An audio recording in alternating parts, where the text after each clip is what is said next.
Happy Monday, Goblins. Brandon here. It's a chilly Sunday morning as I sit here in my office eating some tiramisu and drinking a cup of coffee, editing this review of Vox Machina, episodes 7 through 9. A couple of notes.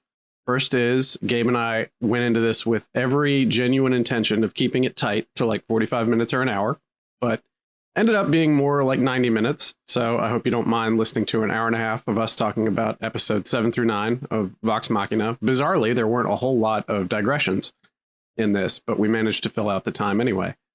Second thing, be sure, if you're not already listening to it, to check out Quid Pro Roll. That's our sister podcast. It's an actual play, and it releases every Wednesday. So go to quidproroll.podbean.com or basically anywhere you can get a podcast anywhere. And also, be cool and check out our friend Noah's actual play podcast, Forgotten Paths. He's on Spotify. It's on Apple. It's in most of the places, if not all of them. So check that out. Give them a like, subscribe, and review. And be sure to review Quid Pro Roll as well. Definitely review Quid Pro Roll. 5 stars. Review it. Everybody have a good day today and have a good start to your week. Hey everybody, welcome to the Goblins and Growlers podcast review edition. This is Brandon at Way of Brandalore. And I'm Gabe at Amethyst Audiomancer on Instagram. Yep. And we are back with a review of episodes 7 through 9 of The Legend of Vox Machina, which, by the way, spoiler review. If you haven't watched it by now, that's on you. But you probably have, since you're taking the time to listen to a podcast reviewing it. Or you're just really good friends of ours and you don't care. So either way, welcome. Yeah, either Spoilers. way, thanks for your time. We really appreciate it. I learned something interesting this week, Gabe, when I was trying to watch. It was Thursday evening and I was sort of winding down. It was maybe like 8 o'clock in the evening. And I thought, does it drop at midnight on Friday? Could I actually watch this in the morning? Like some of these in the morning before I go to work? And then I looked and it does drop at midnight on Thursdays, but Greenwich Mean Time, which means it's 7 p.m. here. So it actually goes live at 7 p.m. Eastern Time. Which almost like, because it's 7 p.m. on a Thursday. And ironically, that's kind of when Critical Role usually starts, is like night on a Thursday. Interesting. I wonder if they plan that. That'd be interesting. Yeah. But I saw that and I was like, oh, crap. So I was able to make a lot better use of my time Thursday and knocked out the first 2 episodes Thursday evening. And then I finished up watching episode 9 earlier today. So yeah, it's Saturday evening right now. It's about 6:30. Gabe and I have both had a conversation before we hit the button about how tired we are.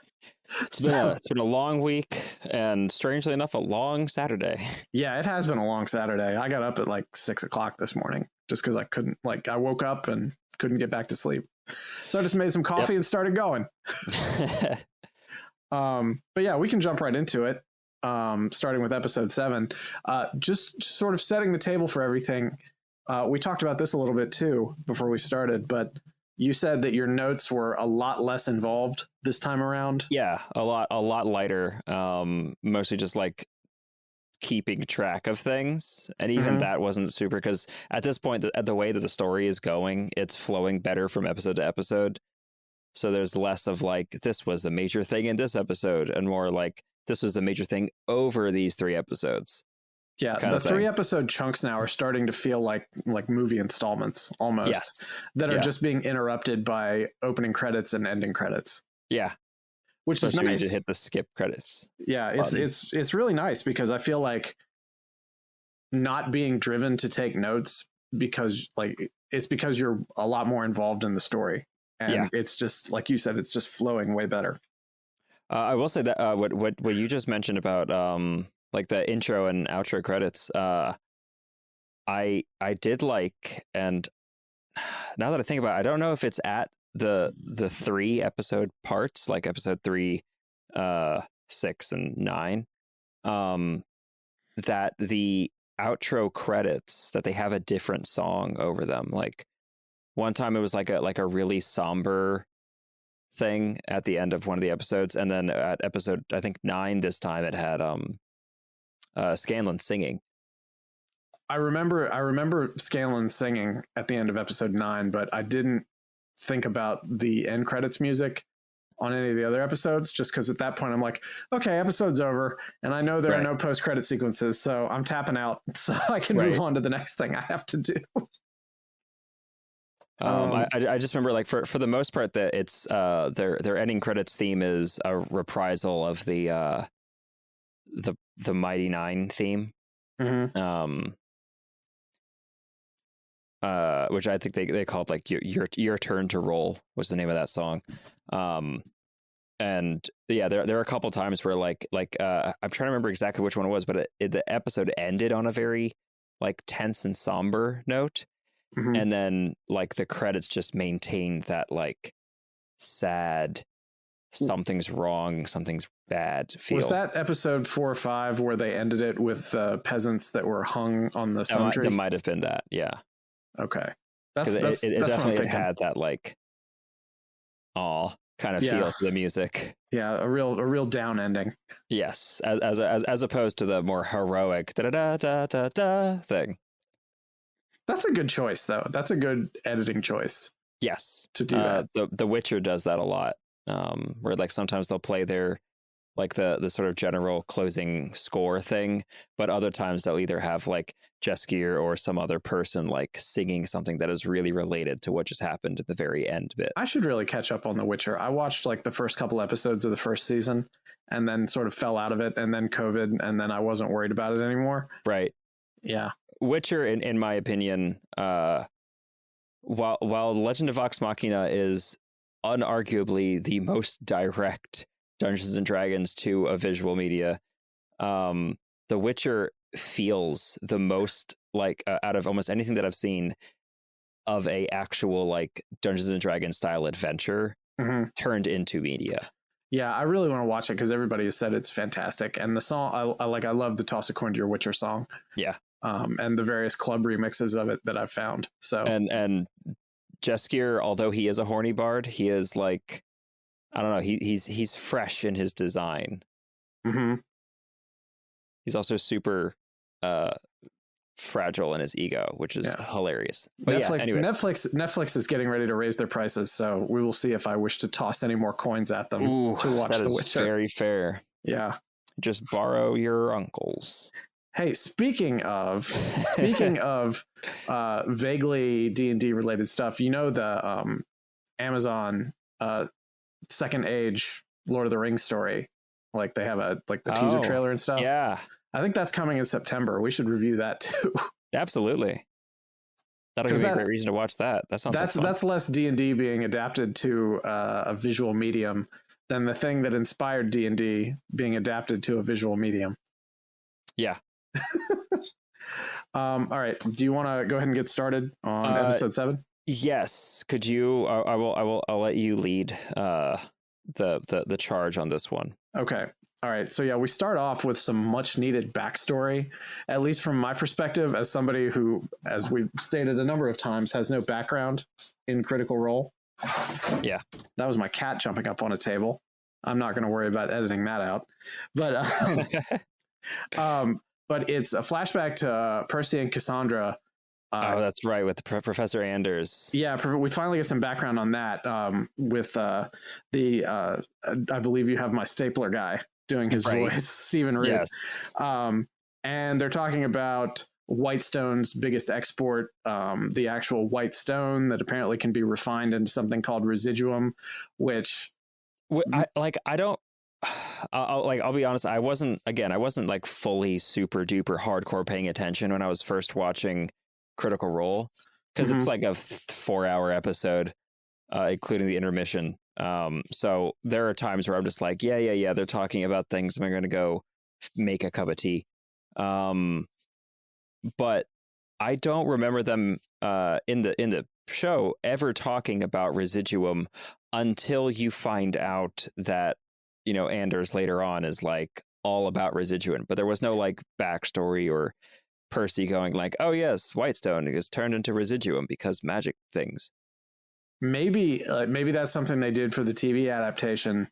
Yeah. Like, you know how I've been talking over the last couple episodes, like, oh, this probably translated really well at the table. Yeah. But turning it into an animated series, they probably needed to do this, that, or the other thing. Maybe this is them doing this, that, or the other thing. There was some big divergent stuff in these couple episodes. Oh, really? I'm looking forward to you calling that out. Yeah. But yeah, so apparently, like, or have a bad memory. We'll find out. Yeah, the refined whitestone can blow up glass or something like that. I got the impression that it just amplifies magical energies or something like that. Yeah, I think that's the idea, is that it's like a conduit element thing, mm-hmm. Like a supercharging things or something. Yeah. So we go through this, and Anders has really a sort of superior attitude. He clearly resents the children for their place in society, and then their parents come in, and Anders starts talking to them about a mining project that he wants to do, and they're blowing him off, but it sounds like he's been hitting him up for this a number of times, and he goes all meek, like, oh, pardon my presumption, right, etc., and then like turning around mumbling like Rausa Frazen, right in front of the kids too. I was like, my dude, that wasn't stealthy. Yeah, and like he's so two-faced on it too. Like he goes from sort of detached, I'm over it professor, to immediately terrifying. Yes. Well, and then also, like, this is one of those things. It illustrates to me like how I understand, like, for the plot, and I'm sure it can happen in real life, but how do you hire that kind of a creepy dude as your like in-house magister? Like, you're this creepy dude who's clearly a pain in your backside, and you're gonna have him teach your kids. Yeah. Why? Maybe it's one of those things where you see the potential and value in somebody, and you're willing to overlook that's certain fair. things about them. And maybe he came cheap too. That's fair. Yeah. So we go through that flashback, and it gives us a little bit of context on perhaps what the Briarwoods are doing, what they're after in terms of this material. I don't know, because these 3 episodes didn't resolve it, but I can only assume that's sort of where it's going. Yes. And then we cut to those peasants still hanging from that tree, which I guess it's only sort of been a day in story. Yeah. So that makes sense. Nobody's going to go out there and cut them down, because the Briarwoods were the ones who had them put up there. So I was going to say, like, I feel like I think they actually mentioned that, like, we shouldn't cut them down because this area is probably not only being watched, so they would be noticed for cutting it down, but also if some like peasant or person were to cut it down, they would probably get punished. Yeah.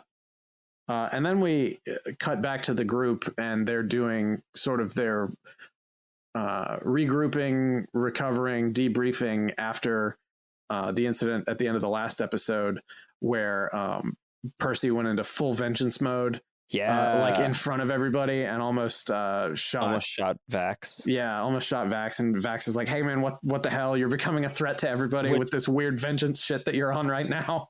I think that was actually like that actually did happen in game, like the whole like Percy like losing it and then just turning the gun on Vax and the party type of thing, because because he was lost in that orange eyeball thrall that he had. Yeah, with the smoke, guys, the smoke, the death smoke. Then we get like it's sort of the next part I thought was a little bit weird, because finally everybody's like, "Look, man, we're with you on this, but you got to let us know what's going on. What is happening?" And only now, 7 episodes in, do we get a little bit more of his backstory, where he goes into, I ran, my sister was shot and killed, et cetera, or at least I thought she was killed. I had to jump into the ocean to escape because they were pursuing me. I was found by a ship. Yep. And then he sort of tells this Oliver Twist tale of how he let Percy DeRollo die to a certain extent so he could become somebody else. It shows him sort of wandering around alleyways and the shipyard. Eating moldy bread. He grabs like an old tarp or cloth and puts over him. He's sleeping in the alleyways and everything. But then all of a sudden he's like, then I had a vision, like Doc Brown falling off the toilet and banging his head and seeing the flux capacitor. He has a vision of the pepper box. Yeah. And all of a sudden he's no longer sleeping on the streets. he's now in some sort of workshop. So I'm guessing he was able to pull himself up by his bootstraps or something. Or like maybe he was like he found a job as someone in a forge, and then all of a sudden was like, hey, I'm actually really competent, so I'm just going to use this forge, or he stole it. I don't know. Yeah. Yeah, but that was definitely Percy at his lowest. So I mean, honestly, if the character was like, no, I killed the blacksmith and stole the whole smithy. Yeah, because he's like, right now he's dealing with all kinds of PTSD and survivor's guilt. Yeah, and that's sort of the thing that's moving him right now. That more than anything else is fueling him. Yeah, just having to deal with that because he's being just consumed and haunted by what happened, and that need for vengeance is just festering within him, and yes. it's really metastasizing as he's working the forge. I did like the as he goes through and like talks about all the things, and then Scanlan's like, yikes, no wonder he's single. In the same sense, like it's like early on Scanlan's comic relief, it felt a little off because again, it doesn't fit super well in the fantasy animated narrative feel. Mm-hmm. But I think the longer that I'm watching this, I'm starting to meld the bridge between this and a Dungeons and Dragons session. Mm-hmm. And so things like that are starting to feel a little bit more at home. Yeah, around a table, that probably feels like some fun verisimilitude. Yeah. But it feels very 90s sitcom-y, those kind of quips, yes. Watching it on a TV show. Yeah, exactly. Exactly that. Very nanny. Yeah. The only other thing I'll mention about this Percy scene is he's like, oh, I was inspired to build this pepper box, and I wrote down inspired ... or influenced ! Exclamation point, question mark, because it's very clear that something is motivating his actions.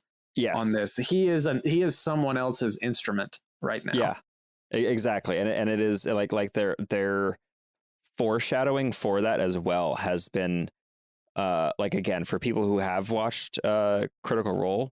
Mm-hmm. Like you'll be picking up on a lot of them, like the various like Raven Skull things, and he's wearing the Raven mask or the Plague Doctor mask, and like all of that stuff. It's alluding towards something, but for those like yourself that have not watched it, like you're catching all these things, and it's building up to something, but you're not exactly sure where, but you have a good idea.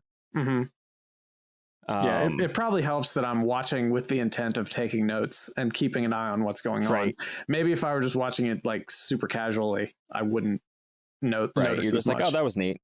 Yeah, exactly. So they're all in this basement, and one of the roots of the sun tree is in the basement. So Keyleth goes over and starts to try to commune with it, and accidentally sets it on fire. But yeah, I believe that did really happen. Yeah, but as a result of that, we're learning what we already know, essentially, that the tree's dying. Well, duh. Yes, very much dying. That's actually in the show, she tries to cast Speak with Plants. Mm-hmm. And like I believe it was done like every time she tried to talk with it, it was like this vague whisper of a consciousness that was almost there.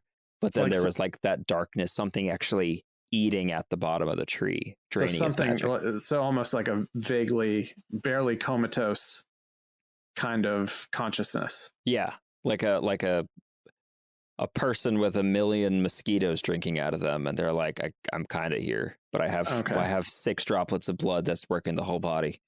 Yeah. So as part of that too, there was more discussion going on with Percy, and I think at this point he was sort of going through all the names on the gun. Yes. Not necessarily saying like, here's a name and now let me describe this person, but he was just rattling off the list. And one of the ones he threw out there was Anna Ripley, and I was like, who is this? I don't remember that person being mentioned at any other point in the previous 6 episodes. Yes, she was not mentioned, and that was another thing. Like in Critical Role, Like I can definitely tell. Again, and I've said this multiple times. Liam O'Brien and Taliesin Jaffe are definitely like seasoned role players, and they clearly talked to Matt Mercer to like get their characters' backstories integrated into the world, all this stuff, tons of NPCs rolling back. Because in Critical Role, like Anna Ripley gets mentioned a handful of times, only from Percy. The entire cast has no idea who the hell this person is. The viewership, no idea. It's essentially like a secret NPC until eventually they become like a person in the story. Oh, and then well, you're I'm in good company then. Yeah, and like that is the intention of it. I was like, I heard Anna Ripley. I was like, Ellen Ripley? No, Ellen unfortunately. Ripley? Are there any xenomorphs coming? God, I wonder if that was the idea behind the name originally, but yes, yeah. Ripley is an interesting character that in the show, again, the concept of the character is introduced around this arc, but the character themselves developed a lot more into an entity of themselves much later on. Mm-hmm. And you know, spoilers, I guess, for episode 9, but am I correct in that's who we're seeing at the end of episode 9? I believe that is. Okay. Which is why he was like, yeah, you get one option, death. Yeah, I enjoyed that part. We'll talk about it here shortly. But a couple of other bullet points I had. More overplayed, played out alcohol worship from Grog. Yeah, that was like sad. Like I it is silly, but like out of the bunch of them, that one is particularly frustrating because it's like, did Vax know that was there? Yeah. Like, come on. Yeah, but at this point, I'm like, probably just allowing myself to be like triggered by it. Because it irritates me so much. But I mean, it's still kind of. I know lazy. what you said. Like, you know, for a lot of the players, these were their first characters. They were built on a bed of tropes. Yes. So they're just leaning into it. So fair enough. But everyone's also very, very tense. Nobody's cutting anybody any breaks. Vax, however, is willing to cut Keyleth a break over the whole fire thing, but he's not willing to cut Percy a break, not willing to cut anybody a break. Yep. Which is kind of funny because like Percy is back where he came from, where this horrible disaster happened, and dude can't get no breaks from his friends. But right? Keyleth almost starts a fire in a basement, and he's like, it's fine. Yeah. Oh, so it's okay. No worries. We just have to get out of here now, or we'll suffocate on the smoke. Yeah. Yeah. And Vex, I will say I think I've said this before. I've never been a huge fan of the like the tension of the Vax sibling relationship, or the Vax and Keyleth. In the show, it was a very drawn out will they won't they. But in this, it feels a little like they're really trying to hammer that nail in of the relationships. Hey, did you notice that we're tense? Did you notice that we have a tense and clingy relationship? Right. Like, did you notice that we like each other a lot? Like, and we keep, and like, you can also see like some of the other ones, like the inter-party various relationships, all very heterosexual and predictable, but within the groups, and it's like you can see them very obviously, like it's not subtle in the slightest, which, you know, I'm not a seasoned adventurer risking my life for the safety of the world, so I don't know, maybe I would be very obvious with how I telegraph my emotions to inter-parties wise. I mean, was it like this during the actual show?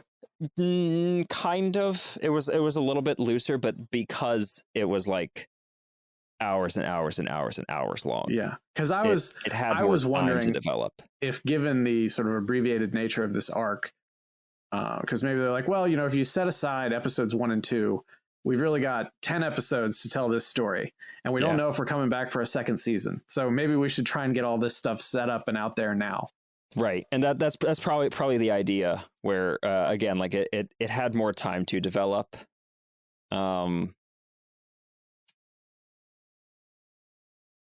Humorously almost. Right. And then in this it is much more like even the Vex and Percy moments. Mm-hmm. They're light, but like they're just noticeable enough that it's like it's I don't know, it has that feeling like in animes where, like, you know, the male protagonist walks past the girl that like really likes him, and then she just bursts into a fit of giggles or something. And you're like, that's not how real humans work, I don't think. But okay. Comic book style telegraphing. Another thing I loved in this episode, which, or if you're moved through that part, I specifically remember the whole thing with them all trying to figure out how to set up their two-pronged plan. Mm-hmm. And this was the thing that I was telling you about before with Scanlan trying his bag of tricks. Yeah, and I really enjoyed that part, because that was fantastic. After all this emotional stuff in the basement where everybody's getting mad at everybody, they realize they need to bust out Cassandra. I think Archie's the one that was like, hey, if we bust her, if we get her out of there so she's not captive by the Briarwoods anymore, that'll rally the town. So let's get this figured out. And then we got an exposition dump about the DeRollo family residences that were not in the castle, but in the town, I guess. Yeah, the for like the other nobles or something. And those have been given out to essentially the generals of the new regime. Yes. So Scanlan, while they're hiding, makes his pitch for his plan. I'm just going to go set fire to the guy's house. What was the name of that one? That guy? Baron something. Vedmire. Duke Vedmire. Yeah. That's it. So he's like, yeah, I'm going to go set fire to his house. That'll cause a distraction, and then you guys can bust in and do whatever you need to do. Which, I mean, he did. It was gorgeous. Yeah, I mean, he had his bag of random potions, and you know, I think you're probably too young for gummy bears, but I remember gummy bears. Yeah. It was like I wrote down gummy berry juice because he just kept drinking the potion and then seeing what would happen, because gummy berry juice had like a different effect on different species. Yes. Yeah. That's actually a lot what that felt like. I can't imagine that that's good for your gastrointestinal system. No, just putting random stuff in there. No. Yeah, just like, here, let me drink this potion. Now let me drink this other potion. Because let's see, there was the teleporting potion. Yes. That let him blink or whatever. Blink all the guards to kill, like basically slice each other up by accident. Yeah. Then it was the shrinking potion that he used to get away for a minute from Vedmire. And large. And then jumped on to the chandelier and gave him the finger. They and also then got only big again. Lasted like a couple seconds. Yeah. Like not even a minute. Yeah, that was disappointing. But at least he got some use out of him. And then he gets captured, and then he drinks the fire breathing potion. That was amazing. And is actually able to set the house on fire at that point.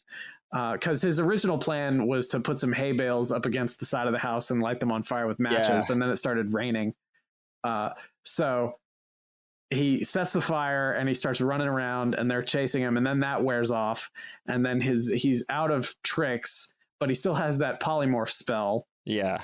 Which he hasn't quite figured out. But he's like, well, I'll try singing it.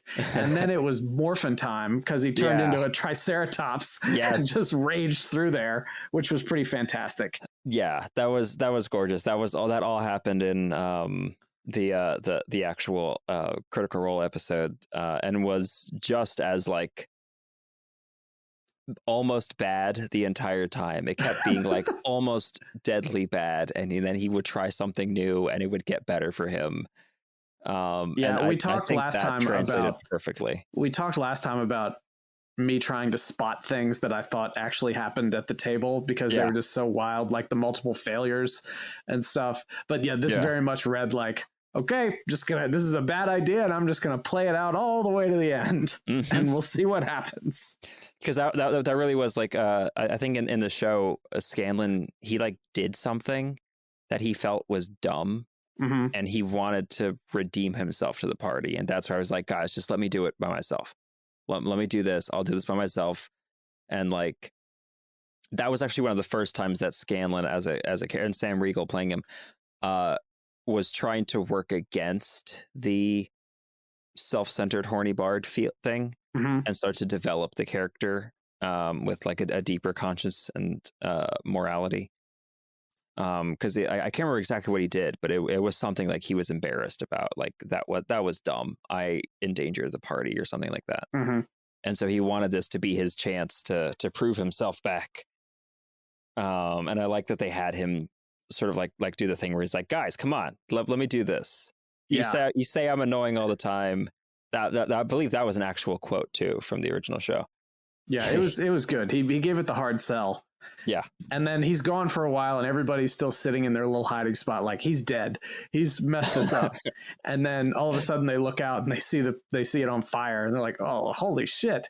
That worked out. It actually worked. So then they break immediately and go for their rescue attempt into, I guess it was Anders' house that they were going into. Yeah. Yeah. The weird, God, the design for those people, the weird frog head things. Yeah. They make me think of like the uncomfortable version of Frog and Toad was Anders, and then that other guy with the big hammer. Like just that they look like Frog and Toad, but more humanoid. Yeah. And maybe it was Anders' house, maybe it was someplace else, but regardless, Anders was there. Yeah. And I wrote down, I don't even remember what this meant when I wrote it down, but I wrote down Grog is America. Yes. Yeah. Yeah, that's right. When he gets riddled with arrows. I think it's either that or he was just, let's kill everybody. Like, don't worry about anything. Just kill them all. And I thought it was funny that the model, like the character model for a lot of the guards is exactly the same. Yes. They're all played by the same person. Yeah. So they're going through, they're trying, well, they have an argument about whether the front door of this place is a trap.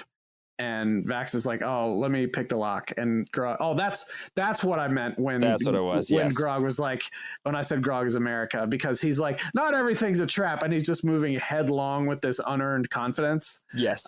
And he just into a trap. Barrels into a trap immediately, and everybody's like, "Well, yeah, of course." And then it cuts back to Scanlan, who is at this point on the roof, trying to evade Vedmire. And they get in a fight. Vedmire is very much wiping the floor with him. Scanlan tries a few things, but then ultimately, Dick Lightning is what saves the day. Yep. The classic Scanlan pelvic thrust lightning. That one of the many genius things that Sam Riegel came up with. I'm certain he's not the first bard to shoot magic from his nether regions, but certainly, obviously the most famous. But it was certainly very well done and translated perfectly into this. Yeah, if you look at Scanlan's spell list, really, like he's very effective as a combat magician. Yes, yeah, I think he was. Is he a lore bard? I can't remember if he's a lore bard or a Valor, College of Valor. I don't know because I've purposefully not looked up anything because I don't want to get spoiled. I'm trying to remember which one because I know he can do the cutting words thing where you can use your bardic inspiration to remove points from an opponent's roll. I know I remember he used that a lot, but yeah, like he Scanlan's spell list consistently was phenomenal, and very like his whole kit. I mean, but bards in 5th edition are very powerful characters to begin with, right? But that's why I play one. Having Scanlan like run that personality with that spell list was really fun because it showcased that the idea that the character is like much like the rest of the party, very powerful, but unfortunately has either the arrogance or lack of confidence to utilize that power. Mm-hmm. But then the more honed they get, like with Scanlan becoming less arrogant, the more effective he is. I read it as Scanlan just needs to become a serious person. Yes. And he'll be super effective at pretty much anything he does. Yes.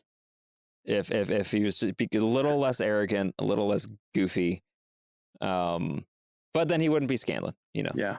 So then the other team busts into the room where Anders is, and Anders has a knife to Cassandra's throat. Yep. And I wrote down like, oh, are they going to do cliffhanger here? No, Anders just slits her throat, and then he starts sort of dancing around like a cinematic villain. And I was like, this was. I wrote down, this is too simple. I wrote, was this an illusion? And then the last note that I had for this episode, as Cassandra goes down with a slit throat and everybody's panicking, I was like, I'm just really not invested in Anders as a villain, because really the only character building of him as an enemy that they've done has been in this episode, and it was in that flashback at the beginning. Like, I know he's made a couple of sporadic appearances in the previous episodes, but not enough for me to really be invested in him as a villain. I needed to see an example of some other villainous act or something. Yeah, because as of right now, like, he just feels one-dimensional, really. Yes. Yeah, he is like, he's a villain because Percy sees him as such, kind of thing. Right. And not because the viewer themselves has experienced that. Yeah, I almost feel like the flashback at the beginning of this episode should have had a second scene to it after the Derolos sort of wrote him off and his mining thing. Yeah, there should have been a second scene where he goes off and plots or something like that, or just commits some sort of evil act to, like, maybe have like the Briarwoods approaching him to put him on their side or something, offering him like gold in exchange for or whatever, and then him like gladly accepting. Something to show before the scene with him slitting Cassandra's throat that he really is rotten to the core, kind of thing. Yeah, exactly. I don't think this didn't work. I just think it could have worked better if they'd done a little bit more character work on him. I also like this episode, and then into the beginning of the next one, like, Percy has a gun and can shoot him. Yeah, I don't know why he didn't shoot him. I mean, like, unless he was just right there. I mean, I guess you could argue he hadn't seen his sister in 5 years or whatever, and she was in mortal danger, and he was maybe worried about missing because maybe he hasn't had a chance to really take Anders' measure after all this time. Because this is his first time seeing Anders with Percy being an adult. Yeah. And sort of being a bit more in control of himself and knowing himself. So he might not trust his recollections. Also, why the white hair? Like, I don't think it ever explained why Percy's hair all went white, or why Cassandra has whitish hair, and they're both in their like 20s. I don't know if they're in their 30s. Wasn't he like 13 when he ran away? Yeah, I think so. Yeah. If he was like 13 or 14 when he ran away, then he would be like 18 or 19 now. That's fair. Yeah, that's fair.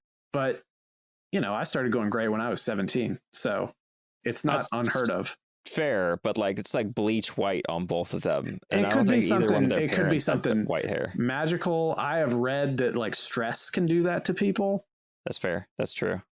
So who knows? Who knows? It's the anime. Was the character's design established like long before this was an animated series? Like, were there? Okay. Yeah. So that's a thing that's been around. It wasn't just decided for this. And I believe Cassandra having the white, like, Bride of Frankenstein white line was also established in that scene in the original. Okay. Well, that's a question for probably the player then. Right. And I'm sure someone out there knows exactly why. Yeah. I was just not as invested to find out earlier. It really, I guess it doesn't matter. Unless they want to make it a thing that matters, I guess it doesn't matter. The white hair is a sign of Whitestone-ness. If you travel away from Whitestone before it's your time. So it cut right after this, right after Cassandra getting her throat cut, basically it cuts to credits. So then we go to the next episode. We're in episode 8. And the very first thing I wrote down for episode 8 is boo, more of Pike's story. Right. And God, like,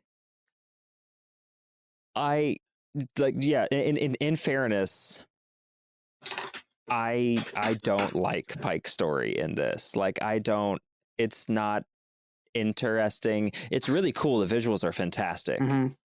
The visuals are fantastic. It just drags everything down. It did, and it's like for the ultimate. I can't remember. Was this the episode where it got resolved, or did it only get resolved in episode 9? It only got resolved in it. The resolution happened off screen. Yes. Yeah. Yeah. But well, it was just like I don't know. I was speechless when that was the resolution, where it's like, because it's like I like, as you're watching as a viewer, and it's like, okay, it wasn't a curse. It's something inside of her. What could it possibly be? Okay, it must be a conflict of her morality within the group and all this other stuff. Like, you're trying to get there, be like, why is this the thing that's holding all of this back? Well, and the thing is, she kept talking about how, it must have been a curse from the Briarwoods. Like, no, it was very obvious what it was. There was no mystery for me as the viewer what was causing her problems. It was self-doubt. Yeah. And that's why it was dragging it down, because it was story-based exposition for something that did not need to be exposited upon. Yes. Because it was really obvious.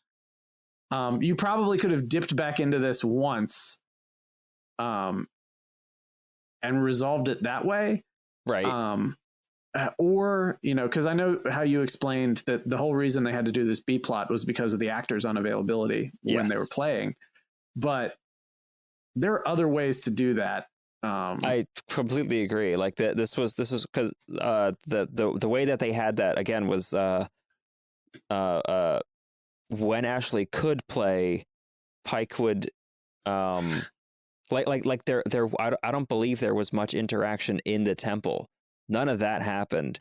But when Ashley could play, like, Pike would show up for a brief moment as like an astral projection, and then help out with one thing, and then would, at the end of that episode, like, or her actual, like, the Zoom call signal would or actually I think they were using Skype. The Skype video would die, and they're like, oh, I guess Pike disappears back to and it's like a funny thing for in the game. Right. But it's like she was trying to be there.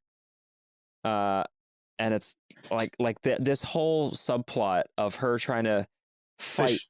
They should have rewritten it. They should have rewritten it. Yes. They should have rewritten it with like something else. Yeah, because Pike they couldn't rewrite it for Pike to be there, because then a lot of the mortal jeopardy from everything goes away, because she's a healer. Yes. She's the primary healer. But they could have come up with something else. Yeah. Rather than this introspective journey to figure this stuff out. Yes. I don't know what that is. Maybe I shouldn't be complaining, since I can't come up with something else aside from like, oh, well, her order just recalled her for something or another. Yeah. And she had to deal with that. And then maybe we touch on that for a few seconds every episode, but not as much airtime as they were giving it, because it was like, I was really gripped by the Briarwood story that was going on. And every time I'm yanked over into this, it's like I'm getting woken up from a sleep very rudely. Yes. Yeah, you're like, this was cool story. I'm going through it. Like, it's compelling in some areas. It might slog in some others, but then you shift over to Pike's story, and you're like, I want this to be cool. It looks cool, but it's all ending up at a very obvious point where it's like, yeah, are you telling me there is no doctrine in your religion that says you are or are not allowed to drink and have fun with your friends while also, like, I feel like this should be clearly stated. Yeah, I mean, let's just go ahead and boil off all the Pike stuff. So she goes through this. The other priests and stuff are saying, oh, you haven't resolved this yet, but it's very difficult for you. We can't help you anymore. Yeah. And, it'll damage you. She's like, well, get out. I'll take care of it myself then. Right. She goes back into whatever, the astral plane, and talks to the Everlight. And finally, the Everlight actually materializes and confronts her. and calls her a liar. Right. And she's like, well, I've never lied to you. And the Everlight says, well, I never said you were lying to me. You're lying to yourself. Yeah. And I think where we left the episode at the end of this episode was Pike feeling like she had to make a choice between her faith and her friends. Yeah. Well, and then like in the other one, it was like the Everlight was like specifically saying like, you don't have to make a choice. You just choose and be honest with it, and the Everlight stays with you. Mm-hmm. Which is one of those where it's like, well, I would hope so. Otherwise, I can't be an adventurer. Yeah, and there's no point in me having these powers. Yeah, if I can't use them. But it felt like manufactured drama because we all sort of knew where this was going. Maybe not the details of it, but just basically, yeah, she has to get her head straight, and then everything will be fine. And that kind of like lesson teaching thing, I've seen Mercer do that a handful of times throughout the show. I don't know if he ever actually did that, like with Pike talking to whatever her, because the goddess was also not called the Everlight. It was some other deity from I think Pathfinder or something like that, or Forgotten Realms, one of those. Greyhawk. But because Mercer uses a lot of the Greyhawk gods, like the Dawnfather is Palor,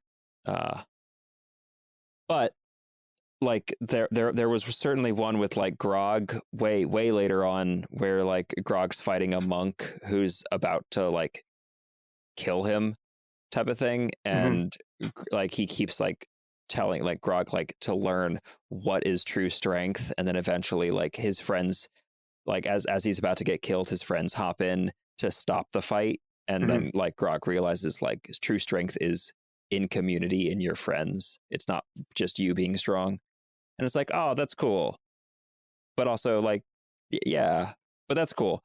But I don't feel like that would translate as well, like the Pike thing, as manufactured tension, like. Right.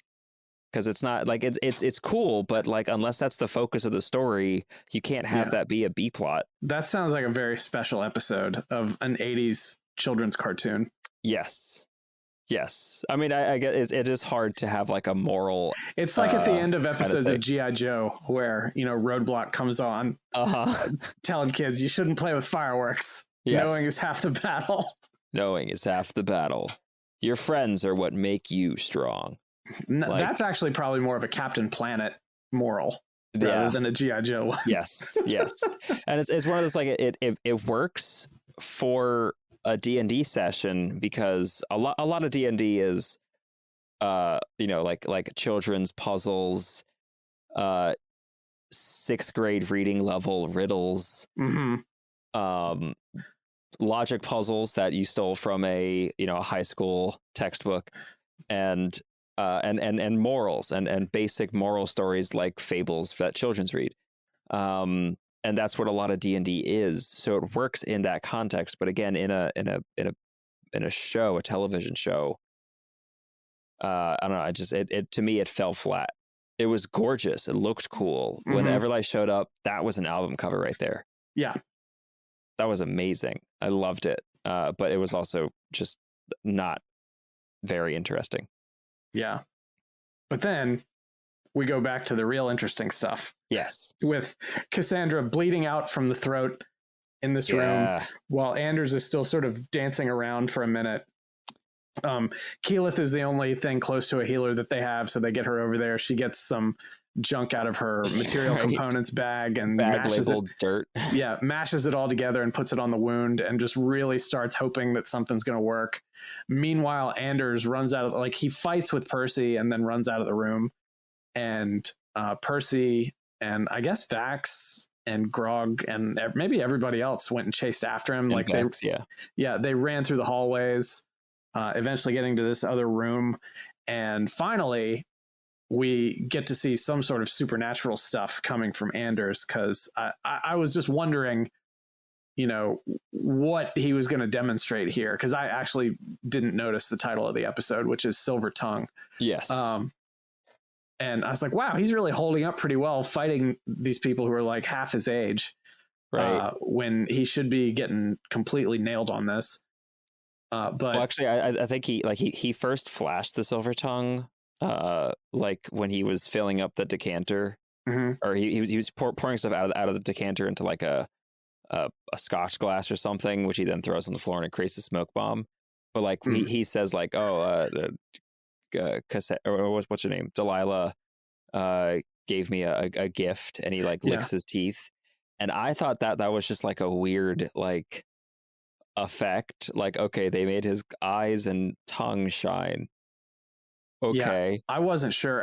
It wasn't until right when he's like, oh, they value me like your parents didn't, they reward my loyalty. And it was like right then that he demonstrates his power and he possesses those animated armors. Yes. And makes them attack, which was a really cool fight. Yeah. Because they just come flying out of everywhere and nobody is having any luck attacking them. Keyleth, I think at this point, at a certain point, she shows up because I think she healed Cassandra. Yeah, she healed, and that was, I can't tell if I like, because it was funny, but like it felt dumb funny, if that makes sense. Yeah. With Cassandra waking up and just like the way it was like, oh, I guess she's dead.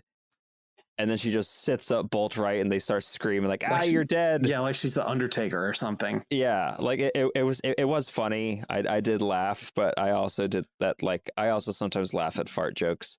So it was one of those, I usually don't like this kind of thing, but it like undercut the tension a little bit, which was nice. That's probably why. Because everything was going at about 100 miles an hour.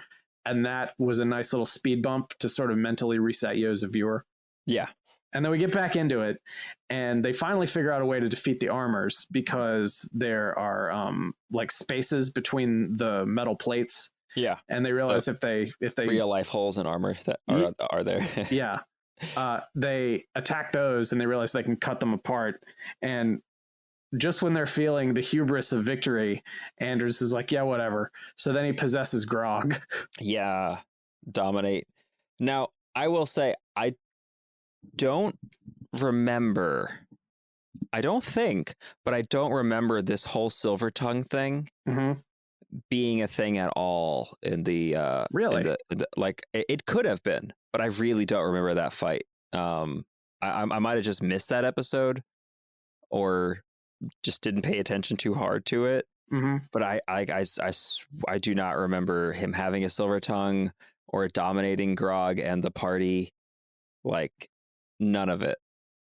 That was all new to me. Like, as I was watching, I'm like, wow, didn't see that coming. Super gross. I love it. So at this point, my notes get a little bit more staccato because everything was just coming fast. They start doing a lot of quick cuts. Like Grog gets possessed. They cut back to Pike. I don't care about that.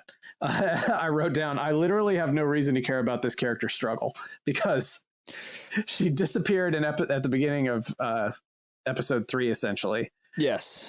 Essentially episode 1 of the actual story. Yeah. So I just have no reason to care about that. As a new viewer to this franchise, I have no reason to care about the character. Yeah. Especially because there's no there's no tension relieving guarantee if you didn't know that she was going to show up the way she does. Right.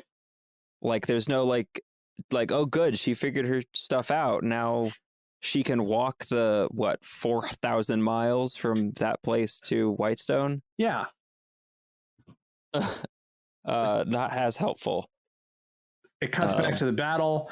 At this point, I'm starting to get a little irritated at the fight choreography because everybody's worried about Grog and how to defeat Grog without killing him. I was like, just kill Anders. Right? Everybody attack Anders. Everyone attack Anders. He's just standing there. Percy, you have a gun. Just shoot him. Yes. You have a magic gun. Shoot him. I was doing the backseat movie watching thing where don't go in there. Don't go in there. Like I kept going like doing that. Like, come on, he's right there. He's not even behind the glass. He's next to the window. Just shoot him. Shoot his foot. That'll at least break his concentration, and you can give him a proper execution later. Well, then Anders takes control of everybody else and has them attack Percy. And I think he had which was crazy powerful. Like, that was way overpowered. That was definitely what cemented in my head. Like, if this did happen in the show, I definitely did not see it, because I would have remembered that superpower of an ability of being able to dominate most of the party. Yeah. It didn't even seem like they got any saving throws on that. Yeah. He has Keyleth cast like entangle on Percy and smashes him up against the wall with some vines. And then I didn't really understand what was going on there, because Percy starts talking about how, you're right, my parents didn't appreciate how, your intelligence or whatever. And I wasn't sure if he was trying to play up on Anders' ego at all. But then all of a sudden he just shot his jaw off. Yeah. I was like, what? I wrote down, wait, what just happened? Because he was like looking around and like, yes, I figured out all the angles in the room. Mm-hmm. And then Pachinko machined his bullet. Did his eyes go orange before he fired that shot? I think so. Yeah, because if they did, then that makes sense. If not, then it doesn't make sense. Yeah, like how could he know those angles that well and the velocity? I mean, he's super clever, right? But I feel like that is one of those, like, you can only shoot 6 bullets out of that. Like, you can only do so much with science. I wish the gun was not canonically a 6-shooter and just had it sort of hand waved away that it was some sort of magical ammo or something like that never needed to be reloaded. Right. That would make a but they show him a number of times reloading it. So, and then also firing way more than 6 shots. Right. Well, maybe he like loads, maybe like each chamber holds 2 and it only shoots the first one. If that doesn't make sense. That's not how guns work. That's not how guns work. But like, maybe that's how the show works. Maybe it is kind of magical.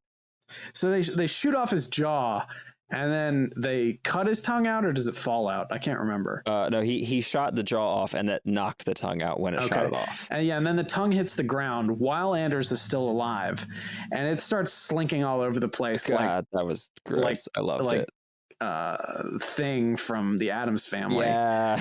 And they run after it, and then finally they stab it, or I think Grog stabs it or something with an arrow. Grog pulled an arrow out of himself, I think, and stabbed it or something like that. Yeah, but then Anders is still alive, just sitting there, no bottom jaw, and Percy goes into plague mode and the death smoke, and he goes over and just shoots him out the window.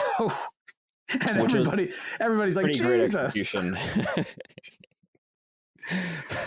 Yeah, Percy's executions have been getting pretty fantastic. Yeah. Which was like, that was something like, it was definitely crazy, over the top, dangerous, clear that the character's losing himself. Mm-hmm. But both in the Critical Role show as well as in Legends of Vox Machina, like, they're gorgeous scenes. Yeah, they were fantastic. And at this point, they've got Cassandra, they reunite, she's fine. She and Percy sort of have an initial sort of, not maybe apology moment, but just reconcile without reconciling. Yeah. They're just sort of accepting each other at this point, and he feels the same guilt that's been with him forever since he ran away in the snow that night.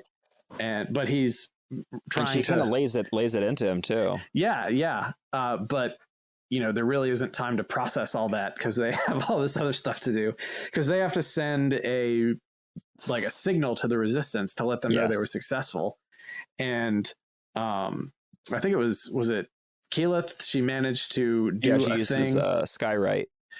Yeah, and which is the druid spell where you can make a symbol in the clouds. Yeah, and essentially breaks the clouds open.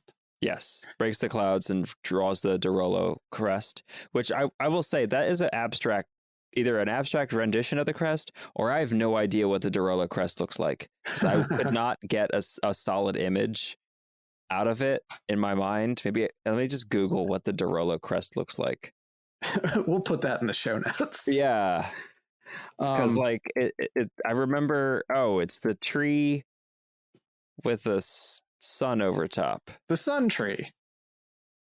Yes. Well, I didn't see that in the clouds, but I'm sure the rest of the villagers did.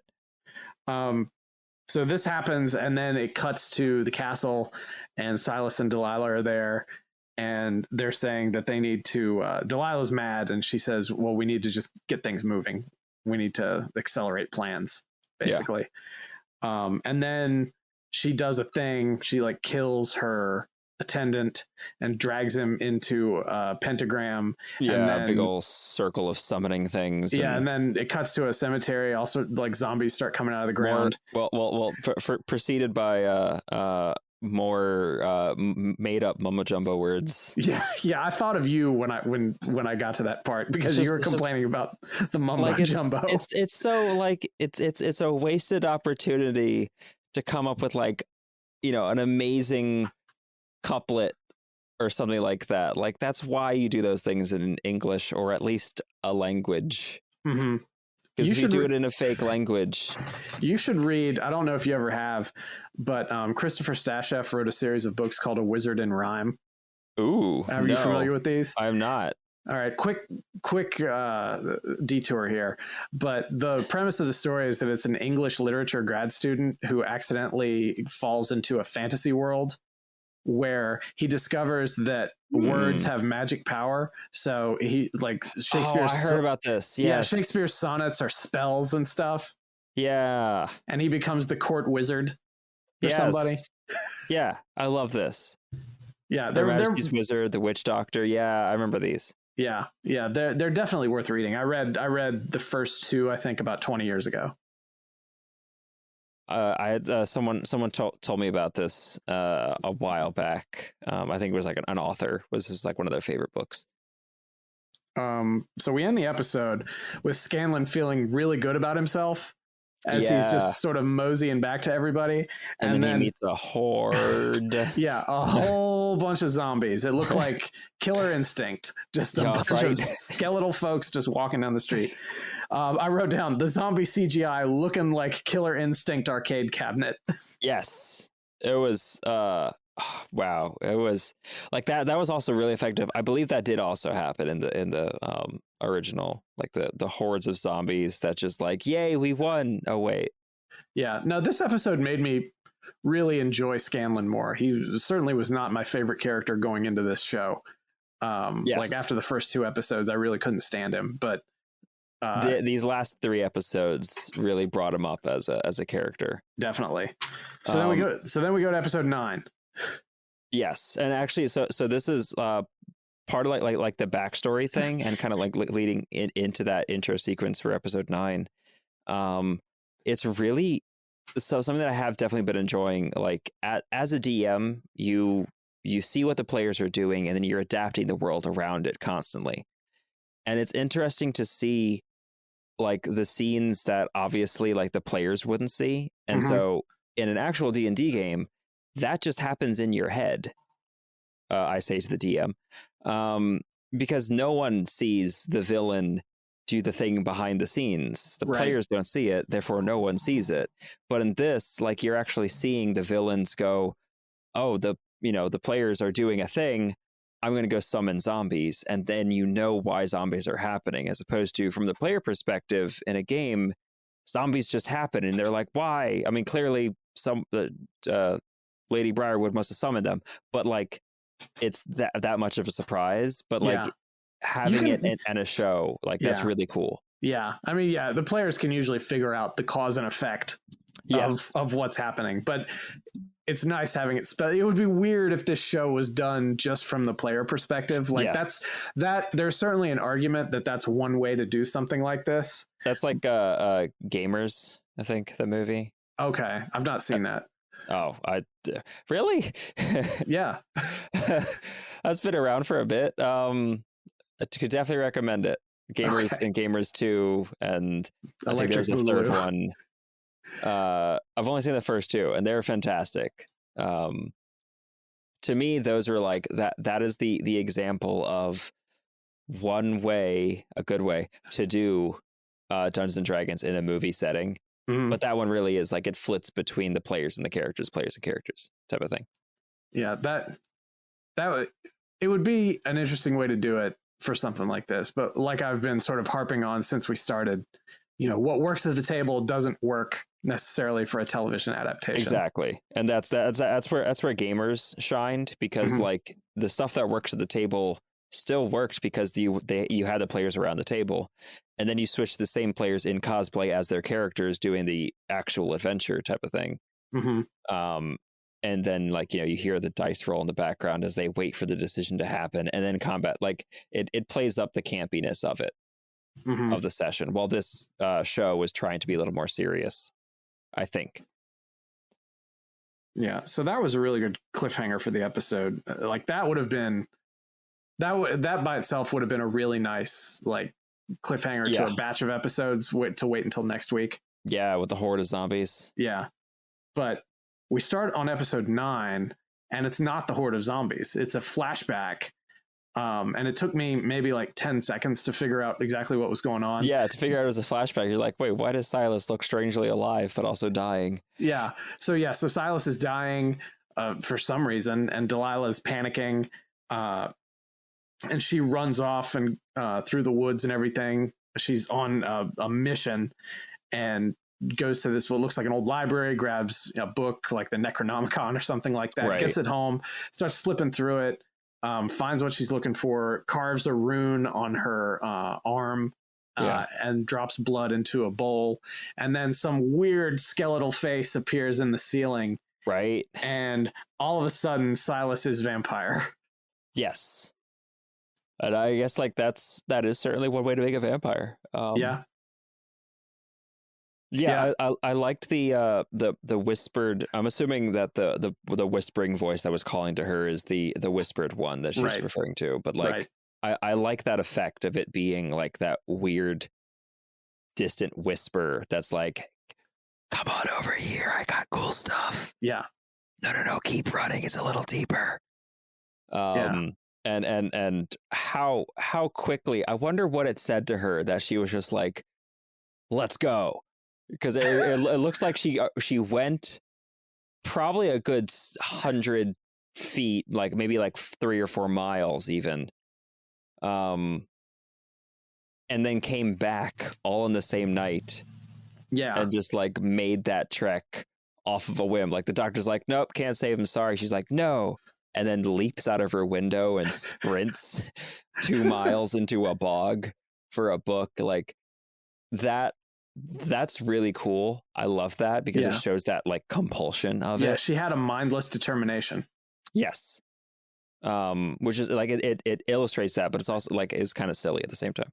Yeah. So then it cuts back to present day, and as a way to reintroduce us to the fact that the zombie horde is coming, it goes back to the peasants hanging from the sun tree, and it pans up the little girl who was supposed to represent Pike. Yeah. And it gets up to her face, and then she just opens her eyes. Yes. And it's like a zombie glow. I thought that was really effective. That was a nice Chekhov's gun for those bodies still being there. Yes.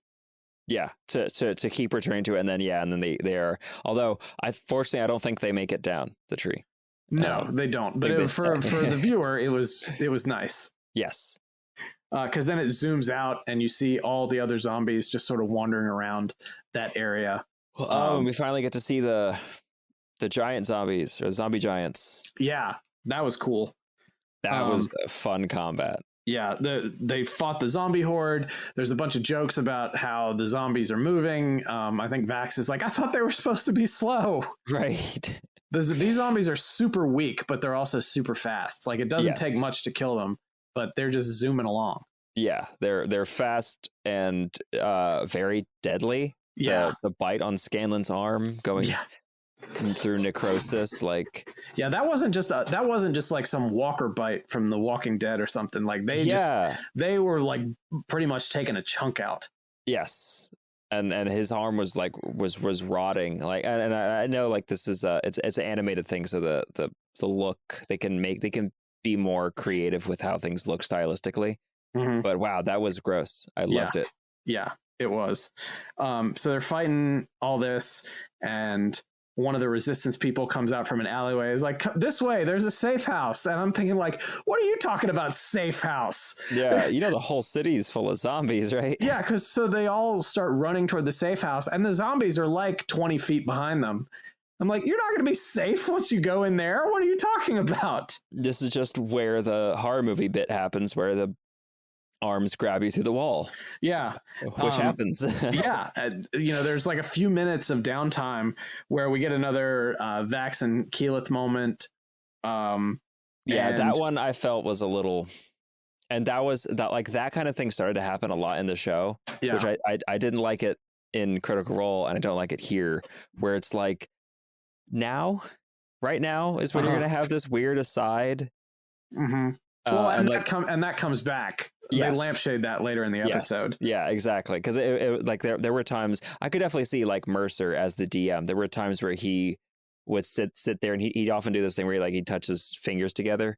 Mm-hmm. And when Liam O'Brien would just go into this like romantic soliloquy or something to Marisha, like in the middle of some intense thing, and Mercer's just sitting there and his eyebrow cocks, and then a couple seconds later he goes, and then the zombies attack. Like, because it's like you just wasted a butt ton of time with your little thing. Good on you for your drama school. So, Archie starts talking to Percy about how, what do we do? Percy says, what are you talking about? You're in charge of the resistance. And basically it's Percy saying that he doesn't want the responsibility of his title. Yeah. Because since he's Aragorn doesn't want to take the crown. Yeah, exactly. And he's like, titles don't matter anymore. We just got to get this done. You're their leader.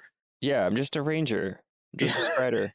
And then that's when the zombies come through the wall. Yes, and I thought that was like that bit with Percy, refusing the call over and over. Yeah, like it was good, but like because the setup and conclusion of that was in one episode, like I don't know, it didn't feel as dramatic as it could have been. It wasn't like totally, because there were hints of that. That's true. But this is where we went full Joseph Campbell on the hero's journey and the story circle on that. Yes, and it could not have been more literal. Yeah, right. It went through that entire cycle like in this episod.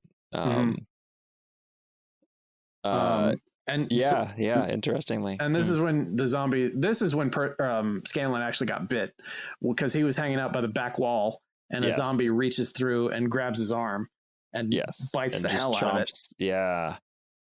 God, that was gross. Yeah. And that was visceral. Like the show's animation style when it comes to combat and stuff like that is really good at making things look like that gross and visceral feeling. Mm-hmm. That pain synthesis where you kind of like check your arm really quick. Yeah, you got like sympathetic pains. Yeah. I did like in that the God, what was his name? Duke Vedmire? Vedmire, that's it. I keep trying to save Vladimir because vampires. Duke Vedmire. That like them reintroducing that character, because I think that was also like right before. They left it kind of nebulous what had happened to him, because it would have been perfectly. It would have been perfectly understandable for him to die in that fire and explosion. Right. But he just has a toasty brain. Yeah, toasty brain. And so they all escape from the most of them escape from the safe house. They climb up onto the roof, and one person's not lucky. A red shirt gets pulled back down, and everybody's just sort of standing up there looking through the hole in the roof, watching that sucks, buddy. Yeah. And then I love in scenes like that where all the main characters happen to have gone up first. Yeah. They're like, no, I actually have a name. I need to go up first. If you get up after me, that's awesome, but it's not as required. Yeah. And this is when I think they start talking about Scanlan's arm a little bit and saying, like you're going to lose that arm in like an hour. Yeah. It's really bad. It's like necrosis. And Grog going like, do you want me to whack it off? And Scanlan's like, oh, you might have to if the arm dies. And then we get more Attack on Titan. Yes. Because the giants start coming over, and they run from where they are on the roof, and they get to another spot, and then Percy has to pull his sniper rifle, which is what I thought was his weird X-ray gun a couple of episodes back. Yeah. But I just missed where he was looking through a window. But he gets that, and he just blows the heck out of one of those giants. Yeah. The bad news it's essentially like the hand cannon long arm thing. A really interesting weapon, as we saw, but also can fire once before maybe breaking. Yeah, it's a glass cannon. Yeah. And then Vedmire comes right after that with 2 more giants, and he sends them to attack everybody. The giants screw up a lot of stuff. They knock a building down that separates Scanlan from everybody else, so it's Scanlan and Vedmire again. Yes. And that whole bit, like I thought that was hilarious and fun, and just the right amount of tension. Mm-hmm.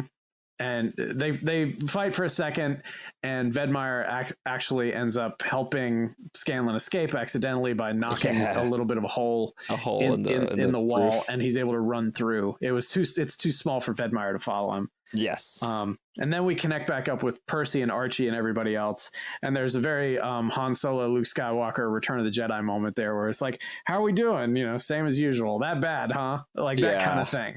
Yes. And then Archie gets killed. Right? Just out of nowhere, I guess. I should have expected it. The anime 2 samurais thing. Yeah, it was Rurouni Kenshin all the way. Yes.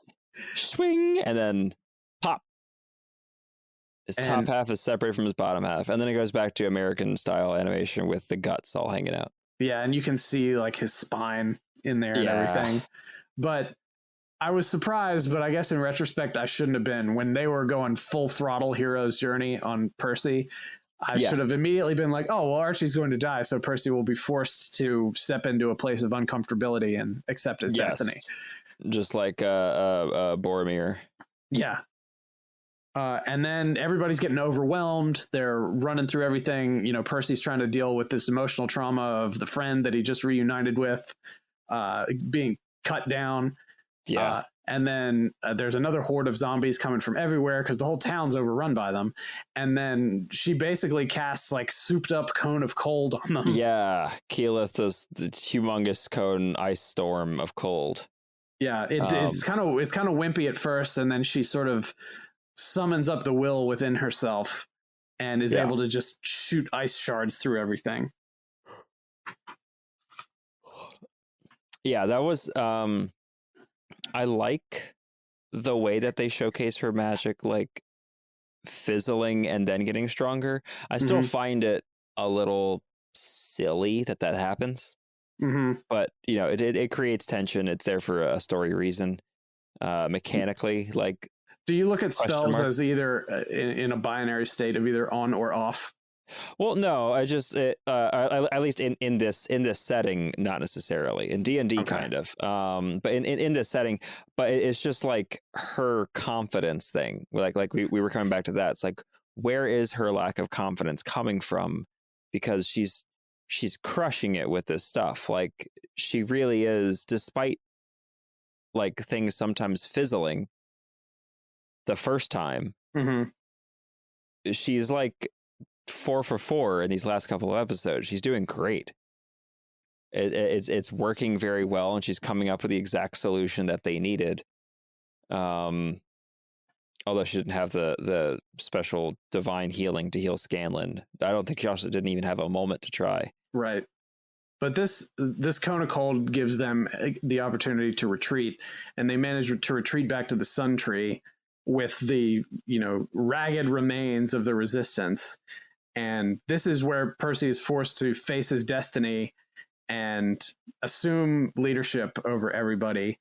and basically just say like, kill every last one of them. Yes. As they start to break through the ice. And, he gives a rousing speech, all the sort of cliches from that kind of thing, yes. which you can let pass, because if you were the player and doing this, you would want your moment of being able to do the rousing speech before the decisive battle. Just really straight up, Henry V on this whole thing. And, they will count their manhood's week that they weren't here with us on St. Crispin's Day. On St. Crispin's Day, there may come a day where zombies walk across the land and vampires have really good wolves beards and shattered shields. Yes, but not this day. But not this day. Today we fight against the undead. And then talking about awkward moments, it's at this point that Vax is like, "Hey, I'm in love with you, right?"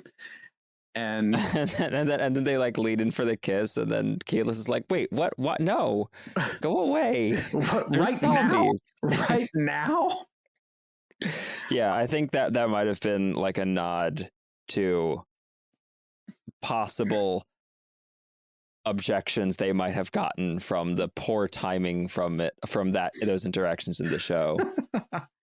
And then we have the Avengers Infinity War moment here, where Thor takes the bridge, the Bifrost back. Yeah, he takes the Bifrost to Wakanda, or Bifrost, and throws Stormbreaker at everybody and kills a bunch of invading aliens. Because that's exactly what this scene was with Pike's astral form. Yes, like this was when the cleric happens to get their divine intervention to work. Like, this is what I imagine it looks like. Which, I mean, this is roughly, I did have one time where a person's god was Dana Carvey for whatever reason. And that was weird. But every other time that someone has gotten off a divine intervention, it's been roughly like that. Where it's like, turn the tide of battle, explode everything, kill most of the minions. Now it's just you and the boss, and now you're glowing. So everything just starts to get gross at this point. Like, there's all kinds of giant killing. Like, backstabs one in the eyes. That was disgusting. Yeah, that was gross. Scanlan throws Grog at one of them, and Grog just lands on it and starts hacking at it. It was pretty gross. That was. And then they have a Legolas Gimli moment where Vax is like, "Well, mine fell first." No, it didn't. I think like the tropes and the designs and stuff like that are coming together more at this point in the show. It's feeling a little more organic, and what I assume that the production and the actors wanted. Like, this is the dynamic and the feel, and I can understand that it is sometimes hard to get to that point, which it was a little bit. Episodes 1 through 5 were a little harder. Yeah. But these, I don't know, like they're definitely coming together. I wonder if it will maintain. We'll see. We got the last batch coming up next week. And I have faith that the tension will continue to build and we'll hit a really nice crescendo at the end. Yeah. But a series of things happen at this point. Percy runs into Vedmire and tells him to be thankful that his name's not on Percy's list. But instead of killing him, he just gives him to the town, basically, and the townsfolk come out. And the townsfolk just come out and just slaughter him. Yeah. And then right after that, a bunch of peasants show up with Yenin, and they're carrying like pitchforks and shovels and stuff, and Pike enchants all of them. So they have holy weapons, and so now they're fighting zombies with farm implements and stuff. Yeah. Because that was, I think, Pike's cleric subclass was, I think it was War Domain, honestly. Because that's the one where you get the ability to give other people like a bonus to their attacks. That makes sense. I don't know if that particular thing happened when Pike was there, being able to give everybody magic weapons, but I love that effect. Like, that was beautifully done. Yeah, it was very well done. And at this point, Yenin is like, hey, we peasants got this. We're going to keep attacking these zombies with our farm equipment, and tells the rest of them it's time to, go into the castle and kill the Briarwoods, basically. And sure enough, there is another castle infiltration through a secret passage that Percy and Cassandra used to use when they were children. And this takes us to the very abrupt cliffhanger of this episode as they're going through this passageway in the dungeon, and they're complaining about the Briarwoods, and somebody off in a cell is like, are you trying to kill the Briarwoods? And somebody looked like she only had one arm, or like one of her hands was cut off or something. Yes. And she gets up and walks to the cell door and says like, hey, let me out and I'll take you to them. And Vax starts picking the lock, and then all of a sudden, just sort of out of nowhere, Percy with plague mask and death smoke appears and puts the pepper box right to her face, and then it just smash cuts to the credits. Yeah, where he was like, your only option is death. Yeah. So, like we said, that's, I guess, Anna Ripley. I believe it is, yes. So, if memory serves correct. Yeah, so hopefully I, who am ignorant of all this, will find out exactly what that means. Right, yeah. At the beginning of the next episode. She definitely, the character does deserve to be on the list as much as the others do. Mm-hmm. But for a significantly different reason. Okay. I'm looking forward to finding out.